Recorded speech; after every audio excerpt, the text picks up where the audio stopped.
నమస్తే, welcome to our channel. నేను నరేష్. ప్రణీత్ హనుమంతు గత 2 రోజులుగా ఈ పేరు ట్రెండింగ్ అవుతుంది. వీళ్ళు చేసిన ఘనకార్యం వీడియోలో ఒక తండ్రి కూతుర్ల మధ్య జరగకూడనిది జరిగితే బాగుండు అనే విధంగా అయినా వాళ్ళ ఫ్రెండ్స్ మాట్లాడుకున్న తీరు అందరూ కూడా తిడుతున్నారు. ఇలాంటి మనుషులు కూడా మన మధ్యలో ఉండాలా? బహుశా రేపిస్టులు కూడా ఈ విధంగానే ఆలోచిస్తారేమో అని సభ్య సమాజం ఆలోచిస్తుంది, మాట్లాడుకుంటుంది. ఇదే విషయాన్ని ఈరోజు మాట్లాడడానికి ప్రముఖ నిర్మాత, రాజకీయ విశ్లేషకులు, అనలిస్ట్ త్రిపురనేని చిట్టి గారు ఉన్నారు. ఆయనతో మాట్లాడదాం. సార్ నమస్తే. మీరు కూడా 2 డేస్ నుంచి ఈ విషయం తెలిసి ఉండొచ్చు సార్. ఈ విషయం గురించి బాగా ఆలోచించి ఉండొచ్చు. అంటే బహుశా ఇలాంటి ఈ విధంగా ఆలోచించేవారే రేపులు కానీ సమాజంలో జరగకూడదు ఏ విధంగా జరుగుతుందో ఇలాంటి ఆలోచనలే దానికి ఉదాహరణగా అనిపిస్తుంటాయి. శాడిస్టులు, మెంటల్ లెపర్సు, ఇలాంటి జాతి. ఇప్పుడు ఈ శాడిస్టులకి ఇలాంటి ఆలోచనలు ఉంటాయి. ఇలాంటి తండ్రి కూతుల మధ్య బంధాన్ని కూడా అపహాస్యం చేస్తూ ఇలాంటి చేయగలిగేది ఓన్లీ ఆ శాడిస్ట్ టెంపర్మెంట్, మెంటల్ లెపర్స్.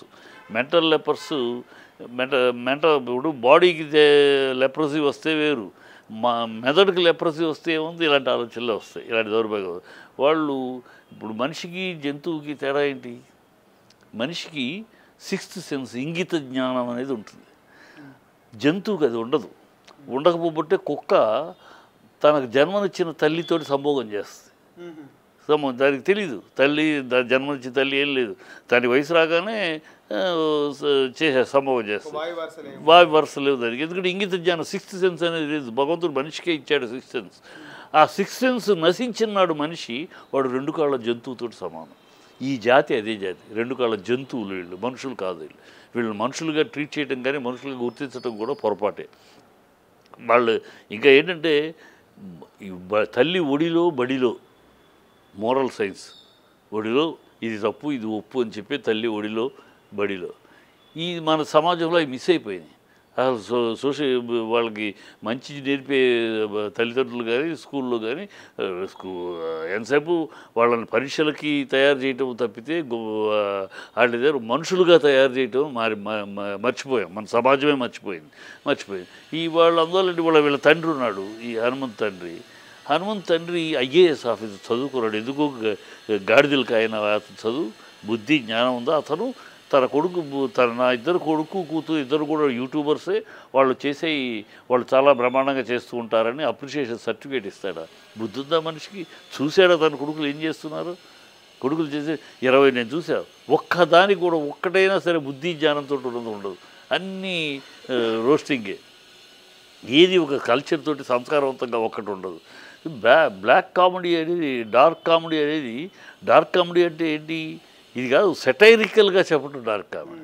సెటైరికల్గా చెప్తే ఒక ఇది ఇలాగ చెప్పడం బ్లాక్ కామెడీ అవ్వదు. అది ఊరే బ్లాక్ కామెడీ అని పేరు పెట్టేసుకుని ఏదో కొత్త పేరు పెట్టేసేసి దాన్ని చేస్తున్నామంటే డార్క్ కామెడీ అనేది డార్క్ కామెడీ అంటే కామెడీ అంటే ఒక ఇప్పుడు జబర్దస్త్ కామెడీకి ఈయన జంధ్యాల గారి కామెడీకి తేడా. జంధ్యాల గారి కామెడీ చక్కటి కామెడీ, ఇది Jabardasth comedy dark comedy.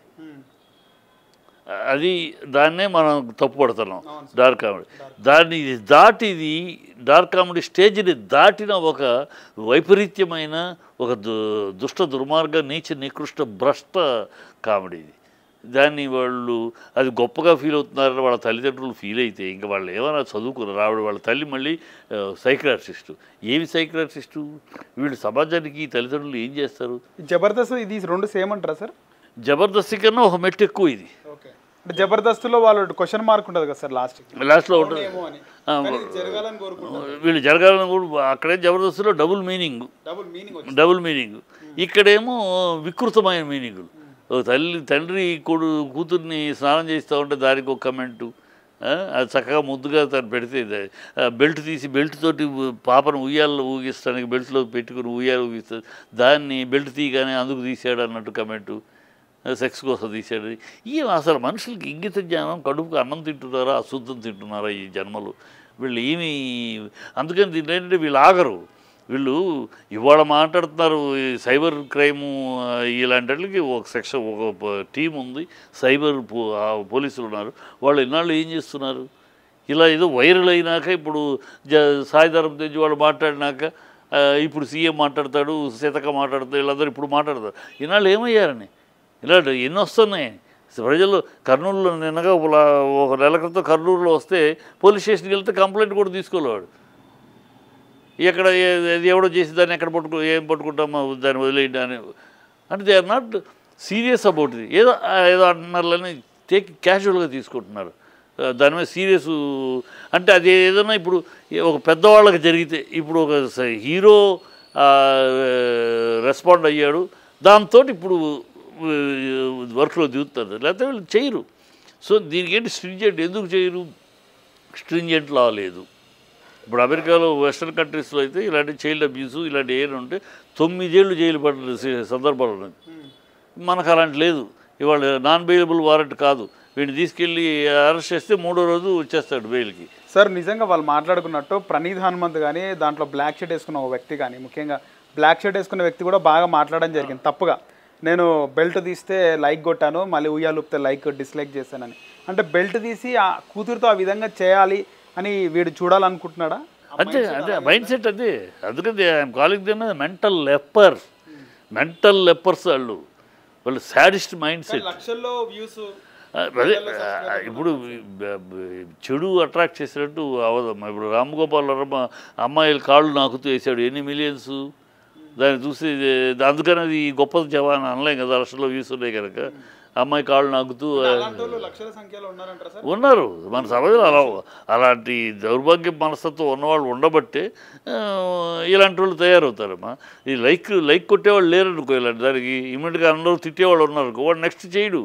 Like కొట్టేవాళ్ళు కూడా 10 మంది తిట్టేవాళ్ళు అయితే 100 మంది లైక్ కొట్టేవాళ్ళు ఉన్నారు. అంటే మన సమాజంలో ఇది ఒక వికృతమైన టేస్ట్ అలా తయారైంది. ఎందుకు తయారైంది మన సమాజం? అందుకని we have to blame not just police department, anybody మన సమాజాన్ని కూడా మనం బ్లేమ్ చేసుకోవాలి. మనలో ఆ నైతికత కోల్పోతున్నాం, మనలో ఆ మోరల్ సైన్స్ కోల్పోతున్నాం. మన బిడ్డలు మనం పెంచడంలో తప్పు చేస్తున్నాం. మన బిడ్డలకు ఇది మంచి ఇది చెడు చెప్పడంలో విఫలం అయిపోతున్నాం.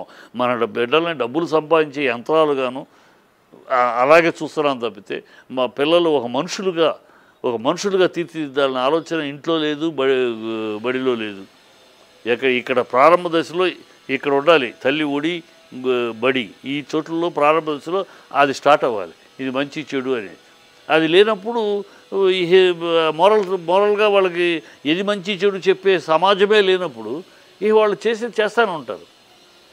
సో అందుకని ఇక్కడ మనలో మార్పు రావాలి, సమాజంలో మార్పు రావాలి. ఇప్పుడు వీళ్ళని ఏదో కేసు వేస్తారు, పోయి ఏమీ చేయలేరు. వాడు ఏమి అరెస్ట్ కూడా చేయలేరు. ఎందుకంటే అరెస్ట్ చేయడానికి లేదు నీ దగ్గర చట్టం. నువ్వు దీని మీద అరెస్ట్ చేస్తావు? నీ కంప్లైంట్ వాళ్ళు ఇవ్వాలి. ఏమైంది, వేశాడు, నీ పరువు, నీకు ఏం నష్టం జరిగింది అని అడుగుతాడు. వీడు ఏం నష్టం చెప్తాడు? ఈ తండ్రి వచ్చి ఆ పిల్ల వచ్చి ఏం చెప్పుద్ది? మా నాన్న బెల్ట్ తిప్పితే ఇలా అన్నారు, నాకు చాలా బాధ వేస్తుంది, ఆ పిల్ల చెప్పుద్దా? చెప్పదు కదా. కంప్లైంట్ ఇస్తుందా? ఇవ్వదు కదా. ఎవరిస్తారు కంప్లైంట్? ఎవరో దేని మీద నేను కంప్లైంట్ ఇస్తే నువ్వెవడో, నీకు దానికి సంబంధం ఏమన్నా నన్ను అడుగుతారు కదా. నీదో ఈ పర్సనల్ ప్రిజుడీస్ మీద ఇస్తున్నావు, నీకు పర్సనల్గా వాడి మీద ఎవరు అలాగే వాదిస్తారు వాళ్ళు. పర్సనల్ ప్రిజుడీస్ అండి నా మీద, అందుకని నేను యూట్యూబ్లో బ్రహ్మాండంగా పాపులర్ అయ్యాను, అందుకని నన్ను బదనాం చేయడానికి అని అంటాడు. సో లీగల్లీ వాడు సక్సెస్ అవుతాడు. వాడికి అందుకని రూల్స్ మారాలి. రూల్స్ వెస్ట్రన్ ఈ సైబర్ క్రైమ్స్లో వెస్ట్రన్ కంట్రీస్లో ఎలాంటి రూల్స్ స్ట్రింజెంట్ రూల్స్ ఉన్నాయో ఆ రూల్స్ మనం అడాప్ట్ చేసి డిస్కషన్ పెట్టి కమిటీని పెట్టి డిస్కస్ చేసి చెయ్యాలి. ఇలా చేసినప్పుడే అలా వాడికి లైఫ్ మొత్తం నాశనం అయిపోతుంది. ఇలాంటి దాంట్లో ఇరుక్కుంటే వాడికి వీసా క్యాన్సిల్ అవుద్ది, వాడు ఫారిన్ ఎడ్యుకేషన్ వెళ్ళలేడు, వాడు ఫారిన్లో ఉద్యోగం చేయలేడు. ఇలాంటి కండిషన్స్ పెడితే ఉచ్చబొట్లు పోసుకొని భయపడతారు. అప్పుడు ఈ తల్లిదండ్రులు అప్పుడు వస్తారు. ఇప్పుడులాగా ఆడు చేస్తున్న బ్రహ్మాండాన్ని సర్టిఫికేట్లు ఇవ్వకుండా ఈ ఫాదర్ లాంటి ఐఏఎస్ చదువుకున్నాడు, ఎందుకు అతను చదువు, వాడు 20 చూశాను నేను, అన్నీ ఇలాగే దౌర్భాగ్యమే. వాటిని ఆయన మా ఇద్దరు బిడ్డలు యూట్యూబర్సే బ్రహ్మాండంగా చేస్తున్నారని సర్టిఫికేట్ ఇస్తున్నాడు ఆయన. ఇలాంటి ఫాదర్స్. పాన్ కూడా జరుగుతుంటాయి కదా సార్, పాన్లో చేసేటివి నిజంగా చేయాలి లేకపోతే నిజంగా మనుషులు చేస్తుంటే చూడాలి, ఆ ఏజ్ గ్యాప్లో ఉన్న వాళ్ళు చేస్తుంటే చూడాలనే విధంగా కూడా వాళ్ళ ఆలోచన ఉండొచ్చు సార్. వాడు ఆలోచన, వాడు చూశాడంటే వాడు జీవితంలో వాడు అలాంటి సైకాలజీ. అంటే తండ్రి కూతురుతో సెక్స్ చేస్తే చూడాలి వాడికి. అది కూడా వయసు ఎంత, 5 ఏళ్ళ పిల్ల. సరే ఒక వయసులో ఉన్న పిల్ల మీద అన్నాడన్న దేర్ ఇస్ సమ్ సెన్స్. 5 ఏళ్ళ పిల్ల, ఆ పిల్ల వయసు చూసే జస్ట్ 5-6 ఏళ్ళు ఉంటాయి మ్యాక్సిమం, 5 ఏళ్ళు అంతకన్నా ఉండదు. ఆ పిల్లతో సెక్స్ చేయడం అనే మాట అసలు ఎట్లా వస్తుందని. మెంటల్ లెప్పర్ కాకపోతే, మానసిక కుష్ఠరోగులు కాకపోతే, వాళ్ళు శాడిస్టులు కాకపోతే, ఆ దుర్మార్గపు దౌర్భాగ్యపు నీచ నికృష్ట భ్రష్టపు ఆలోచనలు కాకపోతే ఇలాంటి రావు. వాళ్ళు పుట్టుక సజీవమైన పుట్టుకన వాడు అసలు పుట్టింది కరెక్టేనా, వాడు నిజంగా సజీవమైన సజావు పుట్టుకైనా వాడిది. ఇలాంటి జరగొద్దంటే ఎట్లా సార్, ఏం చేయమంటారు? ఏం చేయాలంటే రూల్సేనమ్మా, చట్టం. భయం. నీకు ఇలాంటి వాళ్ళు బుద్ధిగా ఉండాలంటే భయం. నేను ఇలాంటి యూట్యూబ్లు చేస్తే నా జీవితం నాశనం అయిపోతుంది.